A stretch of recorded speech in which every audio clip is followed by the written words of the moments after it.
Para pemirsa sekalian yang saya cintai, kali ini saya ingin berbagi cerita, berbagi pengetahuan tentang ngetap body ya. Ngetap body, ngetap tubuh. Sudah sekalian yang saya cintai, sepengetahuan kita dalam kehidupan ini kita hanya tahu ngetap ngetap motor, ngetap mobil ya. Ngetap itu sama dengan ganti oli ya. Jadi orang bilang ngetap gitu ya. Ngetap mobil, ngetap motor. Tapi kita jarang mengetap tubuh kita gitu ya. Kita perlu juga mengetap tubuh supaya apa?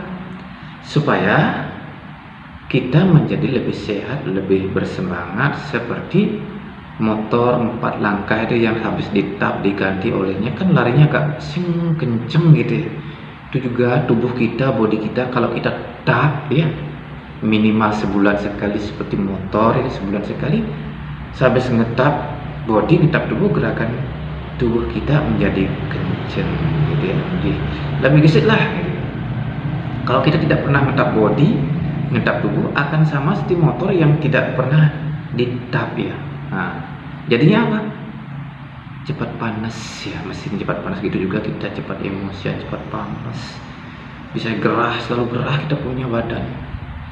Udah gitu lama-lama jadi terkancing seperti motor tidak bisa digerakkan. Kenapa? Sudah olinya kering sekali, habis kotor gitu ya. Gitu juga tubuh kita juga akan terkancing, terkena asam urat, terkena rematik. Rematik itu rem antik. Jadi kalau kita sudah kena rematik ya, kita bagikan motor yang direm, gerakan kita tidak bisa bergerak ke sana kemari. Karena itu tubuh kita perlu ditap juga. Tap itu tapa brata. Jadi ngetap itu ngelakoni tapa brata.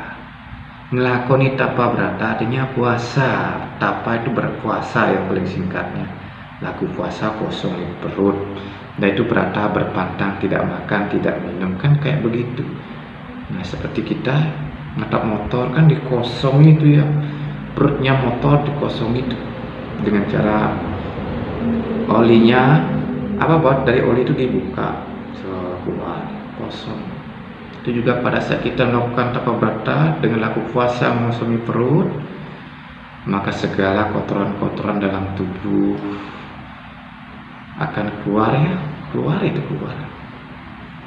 lewat keringat, lewat ini biasanya ini keluarnya itu dari sendiri, kotoran dalam tubuh lewat pori-pori lah begitu.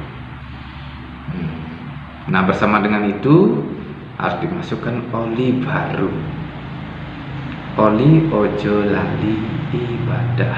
Ini saya panjangkan ke larinya ke Jawa ya, ojo lali ibadah, jangan lupa ibadah. Jadi pada saat kita melakukan tapa brata kosong, jangan lupa ibadah, yaitu melakukan kebaktian, melakukan sembahyang, mengucapkan kepada Tuhan, dibarengi dengan ini mengucapkan nama Tuhan berulang-ulang dari pagi dan sore hari. Itu ya penting sekali untuk mengucapkan nama Tuhan berulang-ulang untuk mengisap itu ya, memasukkan oli spirit, energi suci ya, oli spirit dari Tuhan ini ya, yang berguna untuk apa? Membantu pergerakan kita menjadi lebih elastis, lebih kencang, sehingga bagian-bagian dalam dari organ tubuh kita tidak cepat keropos gitu ya. Itu pentingnya.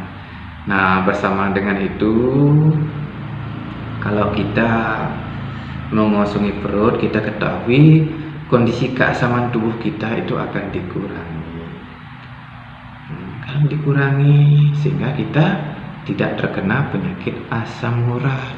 Jadi bagi teman-teman yang terkena penyakit asam urat, supaya kembali lancar berjalannya, tidak merasa sakit, tidak ngilu-ngilu, ya harus dikosongi, dipuasai, sehingga keasaman tubuh itu hilang, cairan-cairan tubuh juga keluar gitu lewat pori-pori. Pokoknya kering jadinya tubuh kita pada saat itu. Pada saat dikeringin, dikosongin, itulah keasaman dalam tubuh kita jadi berkurang. Di samping itu melalui kita rajin puasa, itu ngelakoni tapa berata mengosongi perut paling minus sebulan sekali itu. Kalau kita seperti orang metabolik kan sebulan sekali itu akan membuat ini tubuh kita adalah normal, ini standar, tidak terlalu gendut, tak terlalu kurus, itu dibuat normal gitu ya. Setiap bulan kita terus rutin gitu. Tentu gerakan fisik kita jadi bagaimana ya, sampai gitu jadi ringan, jadi gesit besar. Terutama ini pejabat-pejabat negara ya, supaya tidak gendut-gendut begitu, nanti kayak apa penampilan jadi pejabat kok begitu, perutnya gede, nanti gerakannya jadi lamban, jadi lalot untuk melayani kepentingan masyarakat, kebutuhan masyarakat. Kan sebagai pejabat negara itu pelayan masyarakat ya.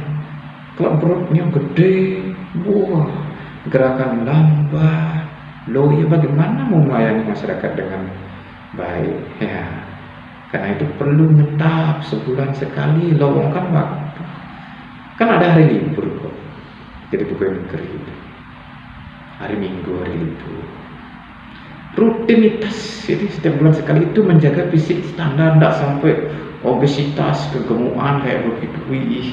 Apalagi usia tua gitu ya, sudah di atas 50 tahun kalau dibiarkan gendut tuh tubuh itu tidak mengenakan, jadi beban kita dari tua, karena tenaga sudah melemah, fisik gede, berat gitu kan jadi beban. Karena itu supaya tidak jadi beban, sekiranya penting puasa. Pada saat puasa kita punya karbohidrat, kita punya lemak akan dibakar sehingga kita tidak terlalu gendut, sehingga habis puasa juga kita menghasilkan energi yang oke. Suatu ketika saya karena sibuk bekerja, akhirnya tenaga loyo sekali,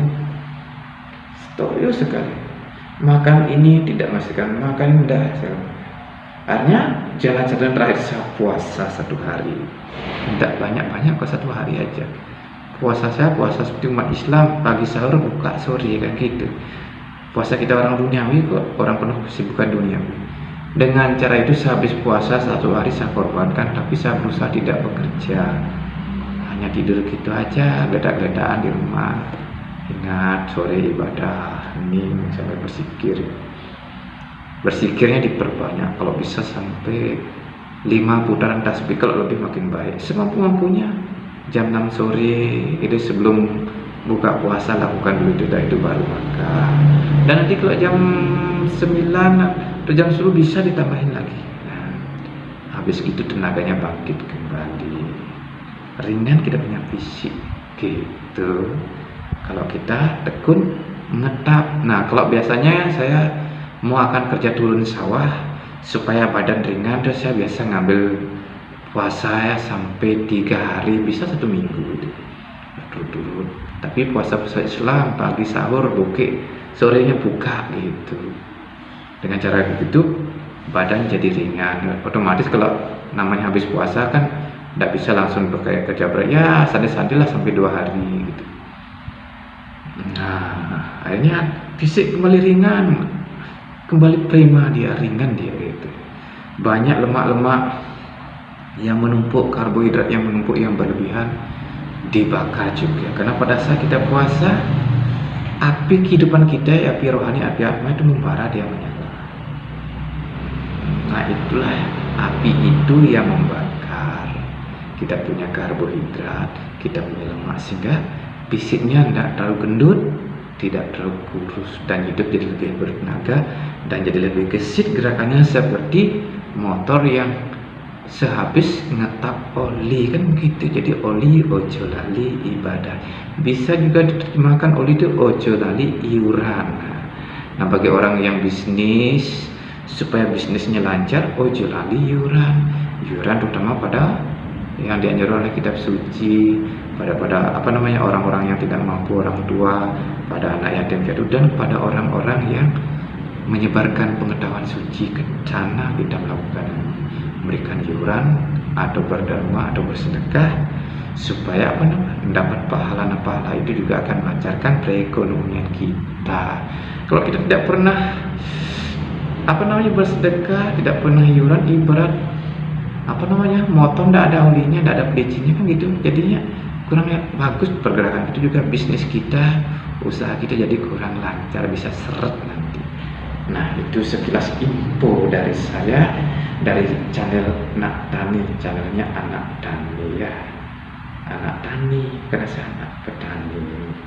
Nah, mungkin cerita saya begini-begini yang singkat-singkat saja, yang penting saudara paham, saudara mengerti ya, begitu aja. Nanti ini ilmunya ini bisa dipraktekkan, puasa-puasa lah, beri sedikit enggak apa, orang puasa enggak apa kok, yang penting sore buka, jangan berkepanjangan lah puasa, sesuatu yang berlebihan itu enggak baik, yang sedang-sedang saja semampunya kita. Oke, terima kasih atas kesediaan saudara menonton saya di channel ini.